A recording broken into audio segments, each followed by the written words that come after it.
Peace be with you. Join me in reading about the life of our saint of the day. Today, August 2, our saint of the day, we have two. We have Saint Peter Julian Eymard and Saint Eusebius of Vercelli.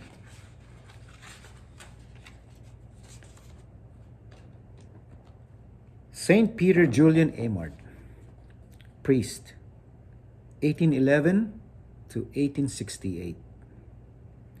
Born in Lamure d'Isere, in southern eastern France, Peter Julian's faith journey drew him from being a priest in the Diocese of Grenoble, 1834, to joining the Marists, 1839, to founding the Congregation of the Blessed Sacrament, 1856.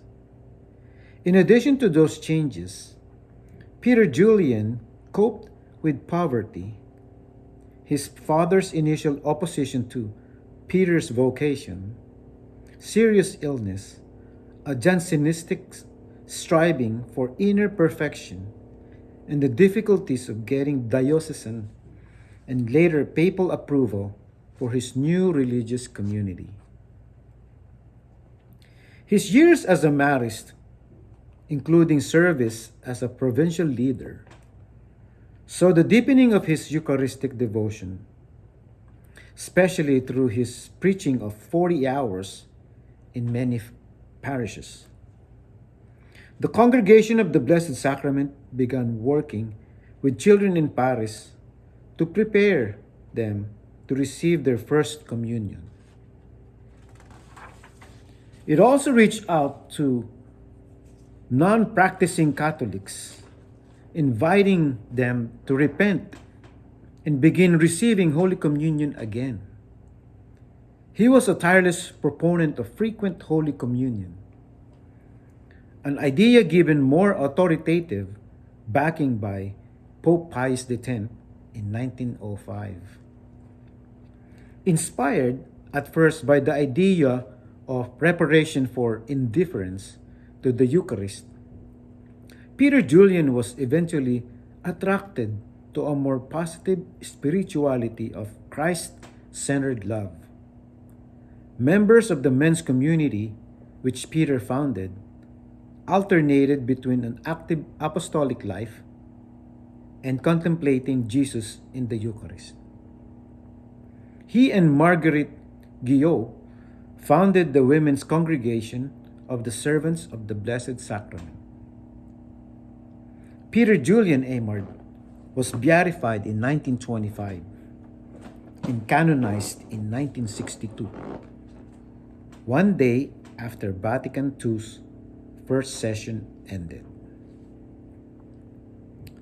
In every century, sin has been painfully real in the life of the Church. It is easy to give in to despair, to speak so strongly of human failings that people may forget the immense and self-sacrificing love of Jesus, as his death on the cross and his gift of the Eucharist make evident.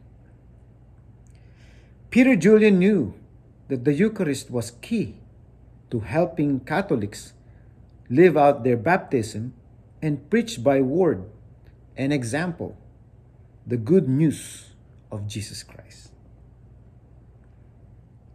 His famous quote, "The Eucharist is the life of the people. The Eucharist gives them a center of life.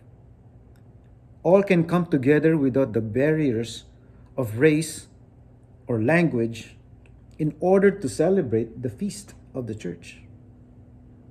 It gives them a law of life, that of charity of which it is the source. Thus, it forges between them a common bond, a Christian kinship." This is the life of Saint Peter Julian Eymard. For the second saint of the day, life of a saint of the day, Saint Eusebius of Vercelli, bishop, year 283 to 371. Someone has said that if there had been no Arian heresy, it would be very difficult to write the lives of many early saints. Eusebius is another of the defenders of the church during one of its most trying periods. Born on the Isle of Sardinia, he became a member of the Roman clergy and is the first recorded bishop of Vercelli in Piedmont.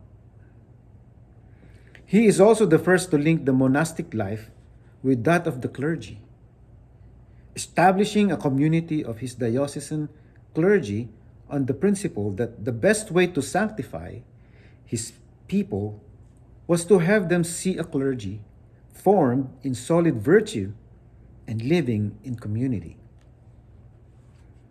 He was sent by Pope Liberius to persuade the emperor to call a council to settle Catholic Arian troubles.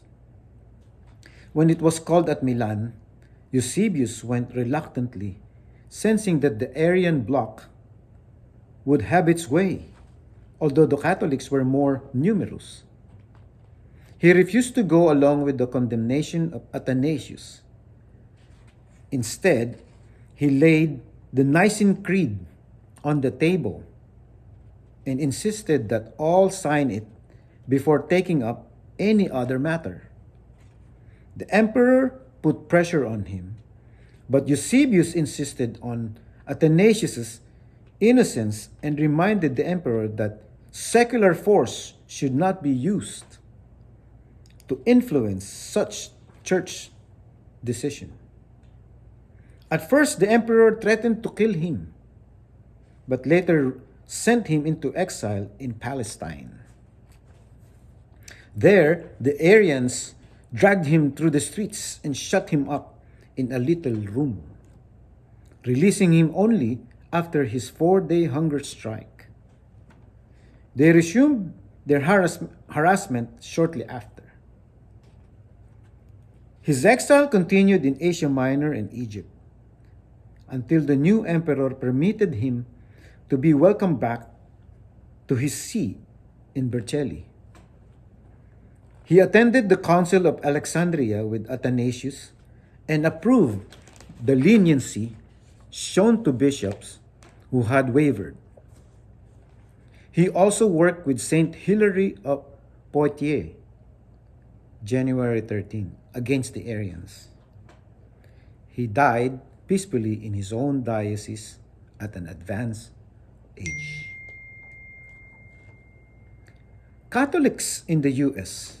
have sometimes felt penalized by an unwarranted interpretation of the principle of separation of church and state, especially in the matter of Catholic schools. Be that as it may, the church is happily free today from the tremendous pressure put on it after it became an established church under Constantine. We are happily rid of such things as a pope asking an emperor to call a church council, Pope John I being sent by the emperor to negotiate in the East, the pressure of kings on papal elections. The church cannot be a prophet if it's in someone's pocket. His famous quote is, "To render the care of souls more efficacious, community life for priests is strongly recommended, especially for those attached to the same parish. While this way of living encourages apostolic action, it also affords an example of charity and unity to the faithful." From the Decree on the Office of Bishops, 30. Be blessed, be a blessing, and be the best person God created you to be.